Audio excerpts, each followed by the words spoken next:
Hola, mi nombre es Javier Chapinique. Hoy realizaré un pequeño taller de gestión de proyectos de inversión pública bajo el enfoque del Project Management Institute.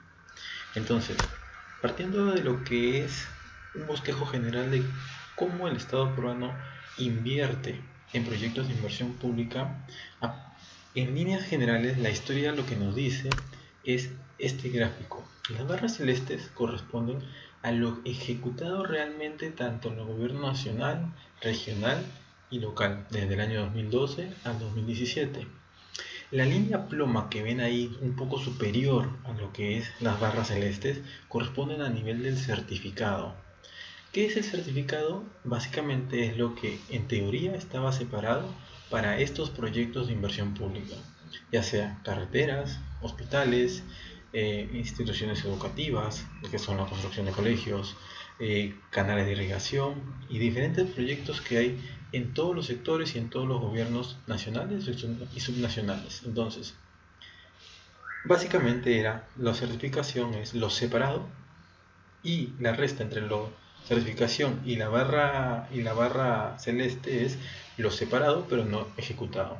Y la línea roja que ven por encima es todo el monto de presupuesto asignado a estas entidades, ya sea para los diferentes niveles de gobierno.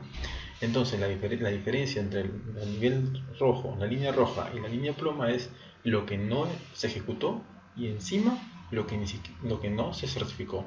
Es decir, eso va directamente a las arcas del Estado, una vez no gastado en los diferentes periodos, pues, ¿no? Entonces, si se dan cuenta, desde el año 2012 hasta el año 2017 no estamos ejecutando lo que realmente el presupuesto asignado, lo que es el presupuesto asignado. Entonces, si nos damos cuenta, hay una brecha entre lo certificado y lo que hemos separado para los proyectos.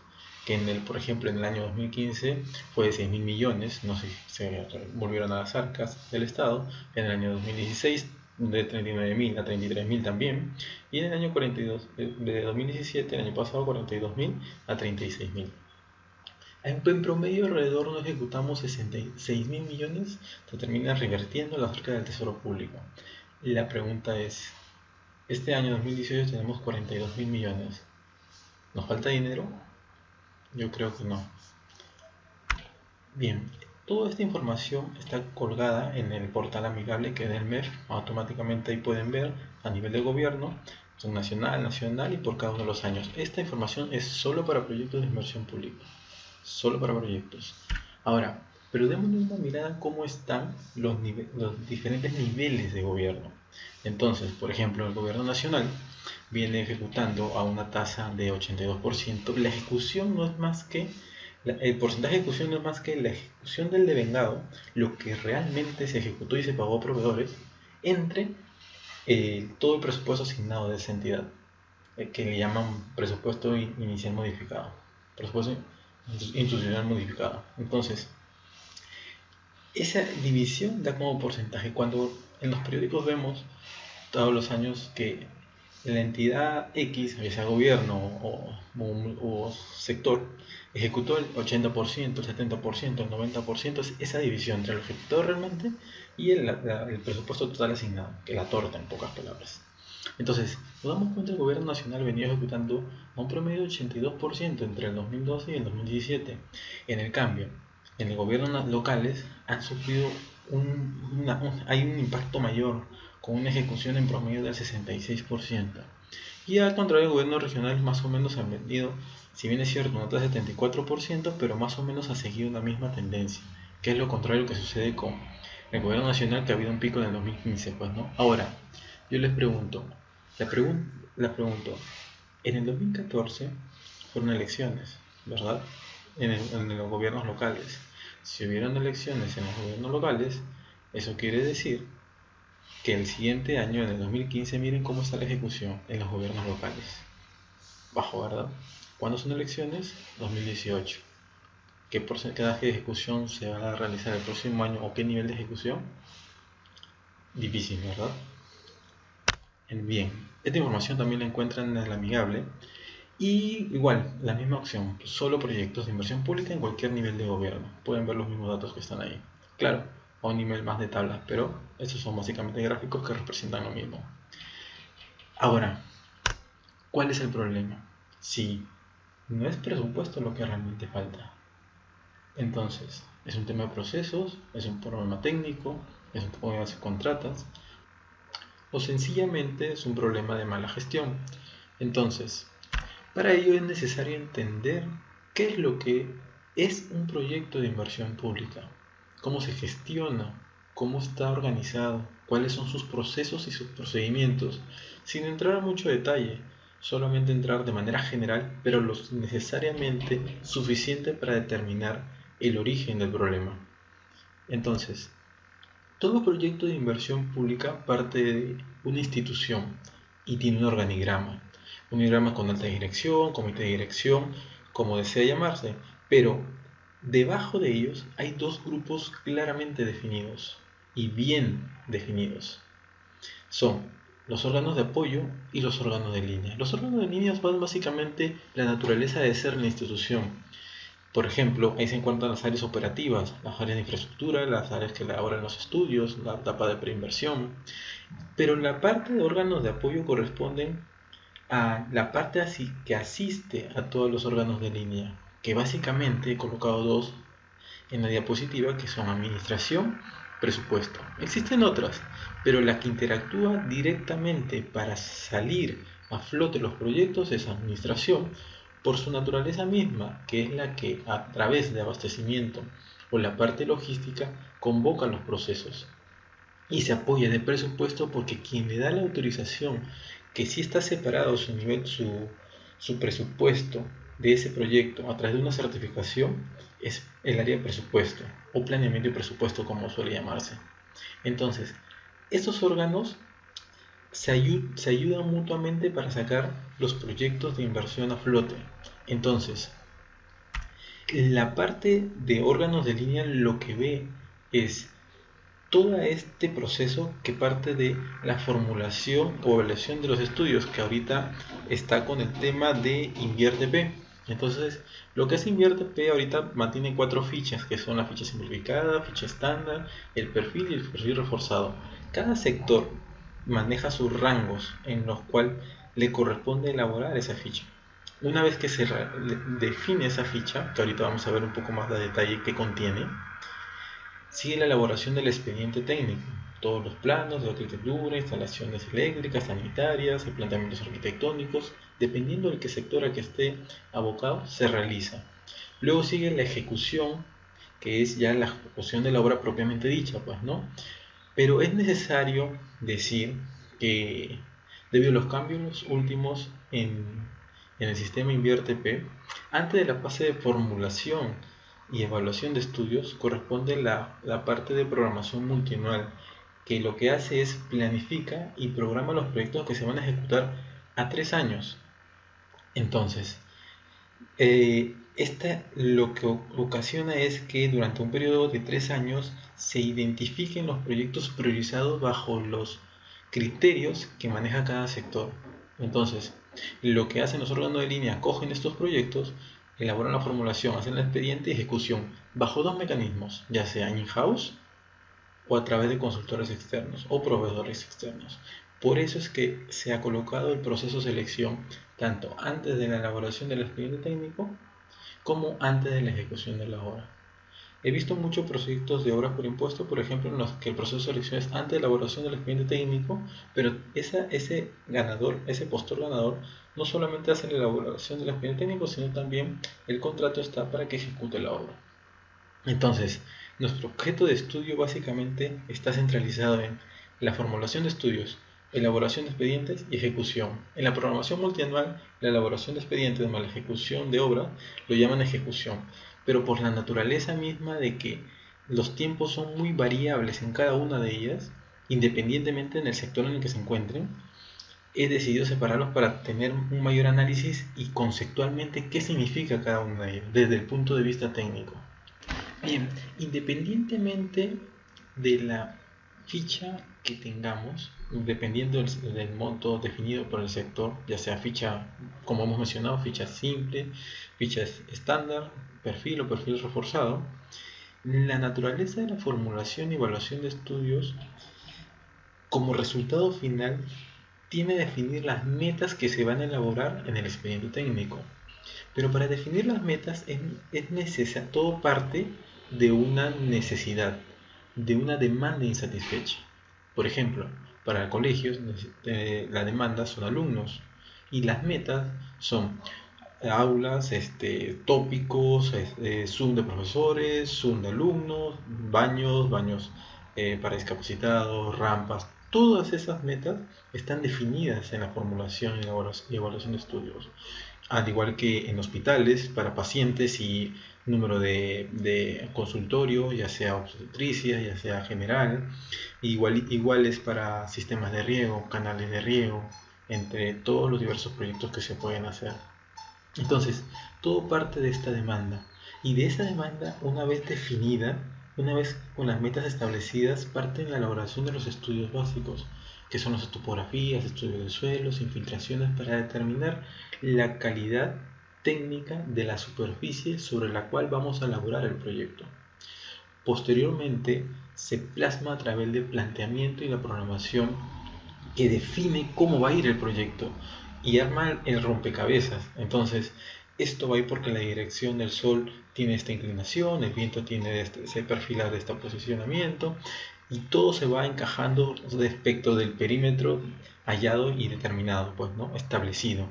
Y a partir de ahí es donde nace el presupuesto inicial del proyecto, que no es más que el presupuesto con el que se registra en el banco de inversiones, pues, ¿no? Y lo que genera es que si este presupuesto es lo más real a lo que se va a concluir en la elaboración del expediente técnico, tiene que este estudio estar lo finamente bien elaborado y bien determinado.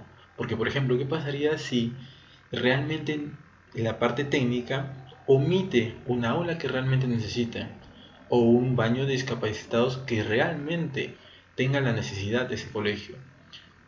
A eso es que la parte técnica tiene que estar actualizada según su sector y los últimos reglamentos y normatividades para que esté lo altamente capacitada para que pueda definir esas metas. Entonces también impacta en los documentos y arreglos institucionales que tenemos que recabar durante toda esa parte, y el saneamiento físico legal, pues, ¿no? Que tengo entendido recién salió una norma para los sistemas de reconstrucción que se están dando en el norte del país. Una vez con las metas ya trazadas y definidas bien técnicamente, pase a la elaboración de los expedientes técnicos, que no es más que, ya una vez con las metas definidas, ya arma el detalle de todos los planos de cómo va a ir la infraestructura. Ahora, lo que he visto comúnmente es que esta parte se terceriza, o sea, in-house. Lo que mayormente se terceriza se divide por entregables, y estos entregables se van validando con cada uno de los especialistas encargados o supervisores de las entidades correspondientes, entre las entidades y el proveedor. Van por cada entregable. Pero lo que realmente pasa es que cuando se termina un entregable, lo revisa el de la entidad pública, emite observaciones, las absuelve, emite esas observaciones y las absuelve, y ahí se va pasando y sumando los tiempos contractuales. Si, por ejemplo, tenemos un expediente técnico para 90 días de ejecución, termina siendo muchas veces entre 120, 150, y muchas veces se va hasta 9 meses de ejecución de ese proyecto, porque dentro, como las etapas de los entregables son secuenciales, no se puede avanzar mientras no se termina de aprobar la primera. Entonces hay mucha disparidad conceptualmente hablando entre los técnicos. Entonces, lo que he definido y lo que me ha resultado muy conveniente es realizar evaluaciones concurrentes con la parte supervisora entre el proveedor y la parte revisora de la entidad pública. ¿Qué quiere decir? No voy a esperar para terminar todo un primer entregable y recién dárselo al supervisor, sino que con cada subparte que haya la divido en partes principales y voy validándola con el supervisor, de tal manera que cuando toque el primer gran entregable presentarlo, el supervisor sepa ya de qué se trata el proyecto en sí, se le haga más rápido la revisión. Esas secuenciaciones concurrentes agilizan todo el tiempo durante la ejecución de ese expediente técnico. Así, partiendo de los estudios básicos, pasando a la arquitectura o planteamiento hidráulico también puede ser, y sigue con las especialidades para hallar el presupuesto y el expediente técnico. ¿Por qué? Porque cada especialista, si bien es cierto que hay términos y normas definidas en cada uno de los sectores, cada especialista maneja muy bien sus criterios y muchas veces nos vamos a encontrar en el que mismos profesionales manejan ciertos criterios medianamente que no son iguales entre unos y otros. Entonces por eso es necesario conversar con los supervisores de manera proactiva por parte de los proveedores. Una vez ya definido y aprobado en cada una de las entregables, se entrega el entregable final y se aprueba con resolución. Y eso pasa al área de administración para realizar el proceso de selección. Lógicamente que se define un comité, se elaboran las bases, hay una serie de actos preparatorios que todo lo que les he dicho conlleva eso, incluso hasta la misma certificación. Se realiza la convocatoria a través del portal del OCE. Hay también consultas y observaciones, absolución de consultas, integración de bases, presentación de propuestas, buena pro, consentimiento de buena pro, hasta la suscripción de contrato. ¿Y por qué es importante mapear todo este tipo, toda esta secuencia de subprocesos? Porque en promedio, estos tiempos que hay en cada una de estas etapas da alrededor entre 4 y 5 meses. Entonces impactan directamente sobre la ejecución de la obra. Ahora, si bien es cierto, estos son para mayores los proyectos de 1.8 millones que son licitaciones o mayores de 400.000 para bienes y servicios, estos proyectos debido a su envergadura son la mayoría, entonces se tiene que tener totalmente mapeado. También hay otra entidad que pertenece a Perú Compras, que básicamente los commodities como son hojas, computadoras, laptop, ya están tercerizándolo con ellos a través de convenios marco. Eso quiere decir de que todo el proceso anterior visto se resume en 5 o 6 días máximo desde el pedido hasta la suscripción de contrato a través de convenios. Entonces es una muy buena propuesta que está haciendo el Estado, pero aún así falta para otros tipos de obras, por ejemplo, o sistemas de saneamiento, sistemas de riego, ¿no? Están mayormente preocupados en los commodities. Ahora, ya hemos entendido la naturaleza de un proyecto de inversión pública, lo que pasa dentro y algunas mejoras que pueden haber. Pero por el otro lado existen los lineamientos y estándares establecidos por el Project Management Institute, que es a través de la guía del PMBOK, que ha sido cambiada a su última sexta edición hace poco y ha tenido ciertos cambios muy ligeros realmente, incorporando algunas mejoras de mejora continua, pues, ¿no? Entonces, pero ¿cómo enlazar lo que dice el PMBOK y las mejores prácticas con lo que está pasando en los proyectos de inversión pública? Y van a ver a lo largo de que no están muy ajenos a lo que realmente dice, conceptualmente hablando. Mirámoslo desde este punto de vista. Vayamos primero por integración, que es la primera área de conocimiento del PMBOK. En integración conlleva básicamente el desarrollo de todos los actas y los planes de dirección, así como las direcciones y el monitoreo de seguimiento. Es un documento importante que maneja la entidad pública es los términos de referencia. Dentro de los términos de referencia, consolida todos los requisitos que te dice la parte técnica para llevarlos a la convocatoria. Entonces, miremoslo desde ese punto de vista. El alcance, antes de salir a la convocatoria, está claramente definido. Si, por ejemplo, quiero comprar carpetas, están definidas las especificaciones exactas del producto que se quiere, con la calidad establecida. Y calidad ya la tenemos. También está el cronograma, hay un cronograma que se debe seguir, un tiempo que debe establecerse y que debe cumplirse. Hay un costo asignado. Claro, lógicamente, no lo vemos desde el punto de vista de ahorro, lo vemos como un punto de vista de que un costo promedio establecido en el estudio de mercado realizado por la parte logística. Entonces, lo que quiero mencionar es que todas las áreas de conocimiento en esta primera parte están de alguna manera o en mayor o menor medida incorporadas dentro de los términos de referencia establecidos antes del proceso de convocatoria. Igual, para el tema de los recursos, en muchas ejecuciones de obra, por ejemplo, aparecen cuántos especialistas debe de haber civiles, cuántos arquitectos, cuántos de presupuesto, cuántos electricistas, cuántos sanitarios, todo eso lo tiene que estar, cuántos hidrólogos.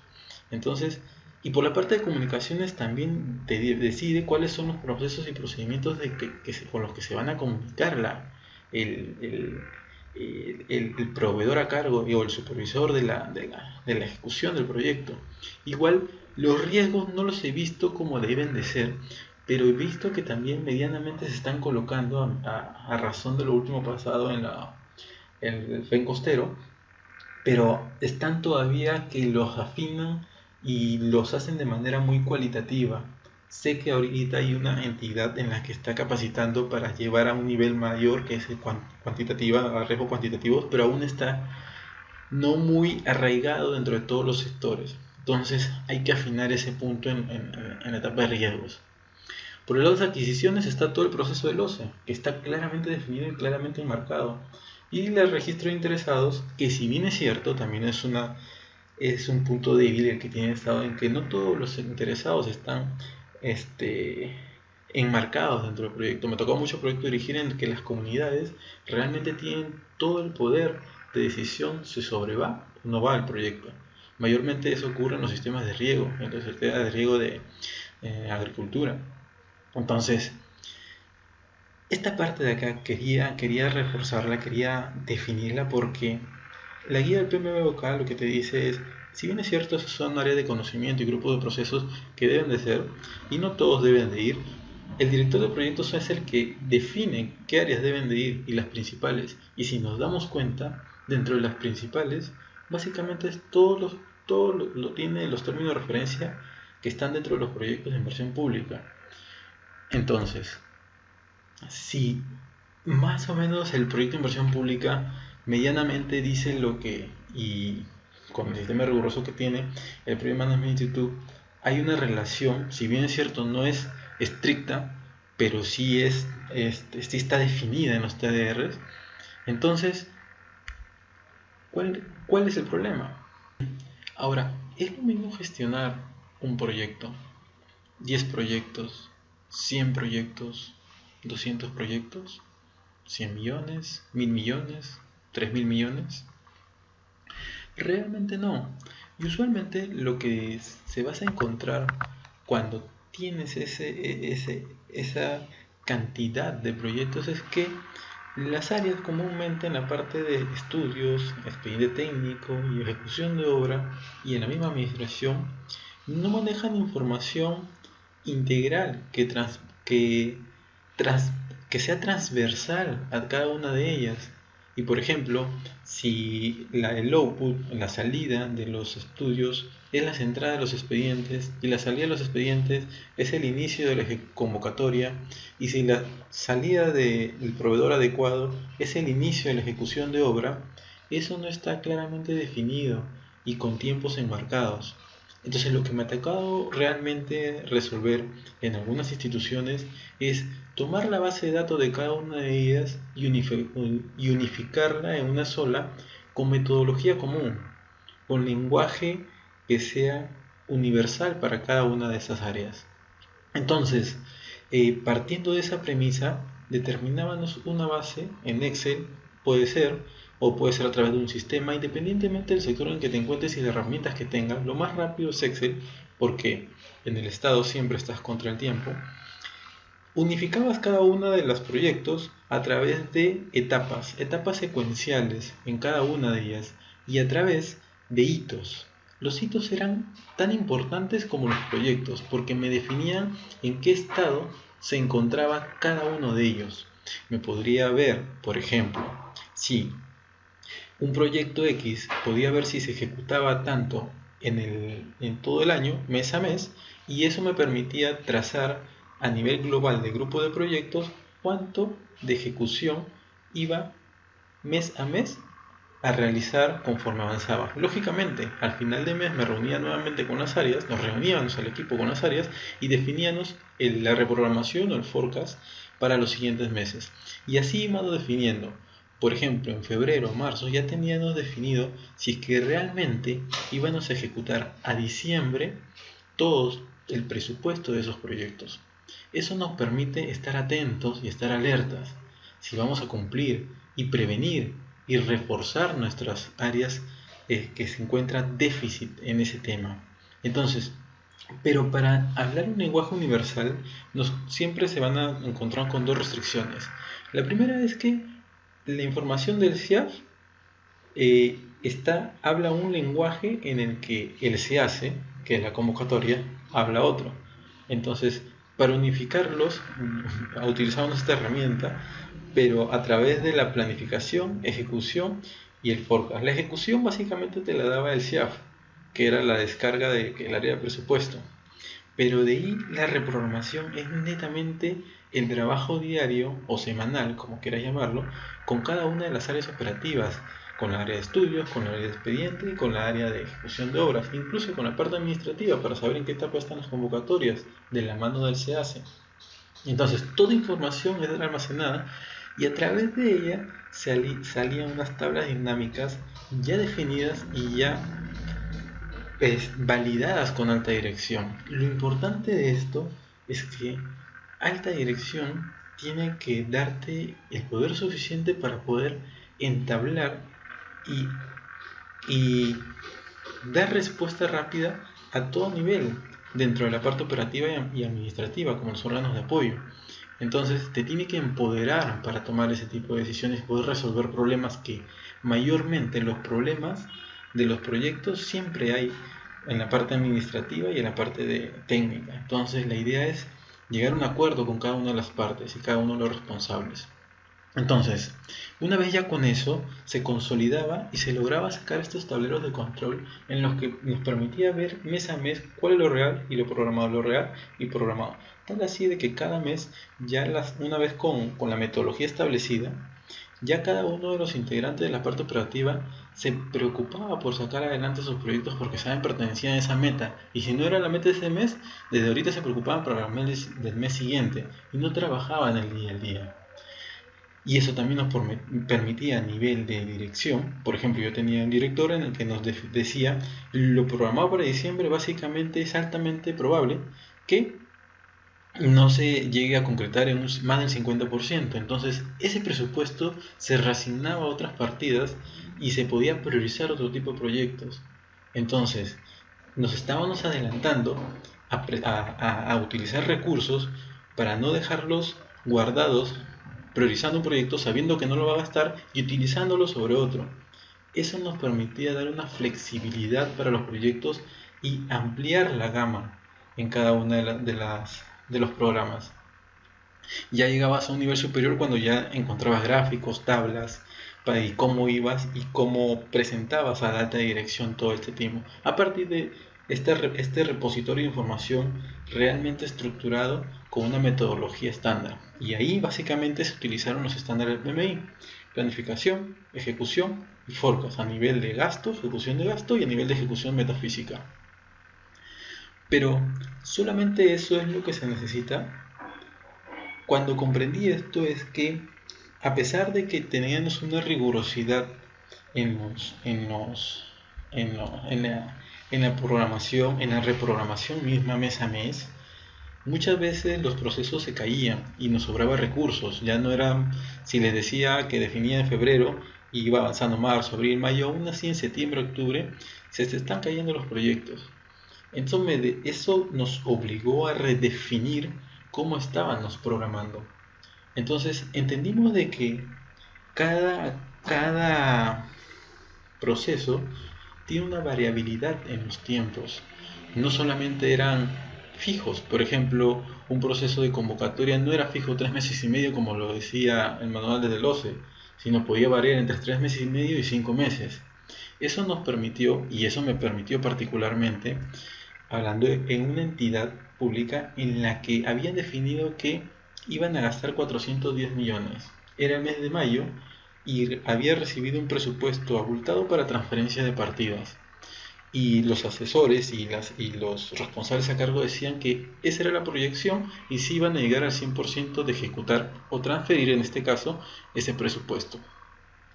Lo que hice ahí es analizar cada una de las etapas y colocar tiempos tanto mínimos, promedios y máximos en cada una de ellas. Para este caso, con el permiso de @RIS, eh, incorporé los datos del proyecto en @RIS y corrí la simulación con las distribuciones en cada una de esas etapas. Eso me permitió tener una proyección más fina de cuánto presupuesto real en función de la información de juicio de expertos, que son los datos que ven ahí, se pudo ver si realmente se iba a cumplir o no cumplir con esa ejecución. Y realmente me arrojó que no iba a ejecutar, no iba a transferir 400 millones, sino iba a ejecutar 338, casi 80 millones menos, que podrían utilizarse para dos cosas: o para reasignar esos recursos, o para ver las falencias en que determinadas áreas de todo el proceso crítico se puede hacer hincapié para poder mejorar y llegar a los 410 millones con ese planeamiento inicial. Entonces, es muy importante ver la variabilidad y los riesgos que hay en cada uno de ellos. Y lo único que te puede dar información es la gente operativa, la gente. Cuando digo operativa, no necesariamente es la parte, los órganos de ejecutores, los órganos, y ni siquiera los órganos administrativos, sino todos, la parte que los profesionales que están el día a día ejecutando los proyectos, tanto que el que convoca, tanto el que el responsable de supervisar el entregable X, todos ellos tienen información como para poder obtenerla y llevarla a un plano más analítico, como en este caso. Entonces, conclusiones finales. Después de todo este tiempo de análisis de algunos sectores en proyectos de inversión pública, analizando proyectos de inversión pública, he llegado a la conclusión de que es necesario tener una oficina de dirección de proyectos, pero no es que necesitas tenerla incluso físicamente.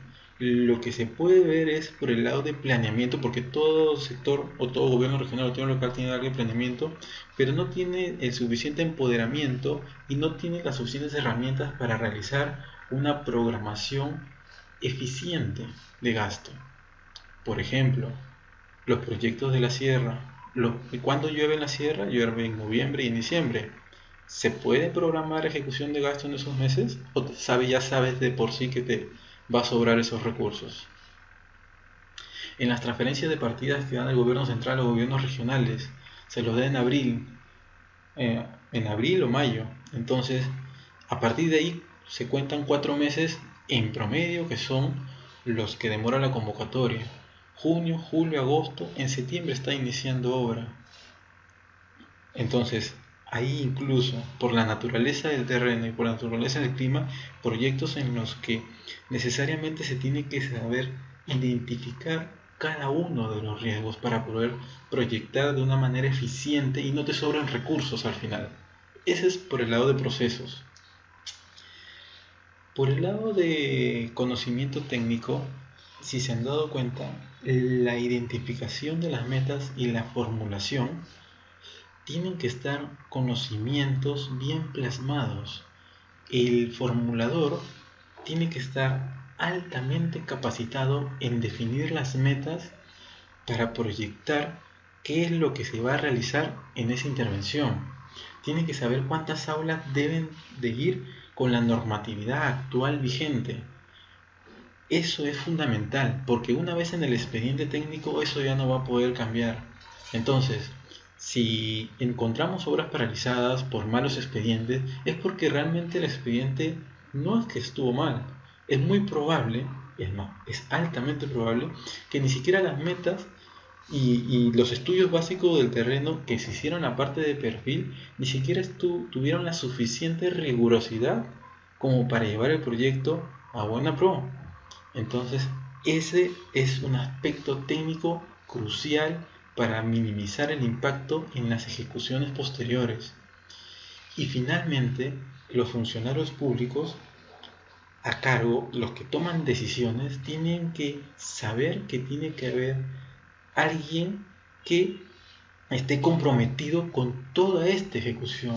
ellos no lo van a ver, necesitan de alguien de que esté metido en la parte operativa, metido en la parte administrativa y que genere enlaces, genere relaciones, ayude a las áreas a gestionar, a minimizar los riesgos en el no cumplimiento de los tiempos, de cronogramas en este caso, y ejecuciones presupuestales. Eso es fundamental. Y finalmente, espero que les haya gustado. He tratado de resumir todo lo que es un proyecto de inversión pública para una mejor toma de decisiones, para que estén al tanto de cómo mejorar tanto en los procesos como en la parte técnica, según la experiencia que he podido obtener de los diferentes sectores y entidades públicas en los que he podido trabajar. Muchas gracias.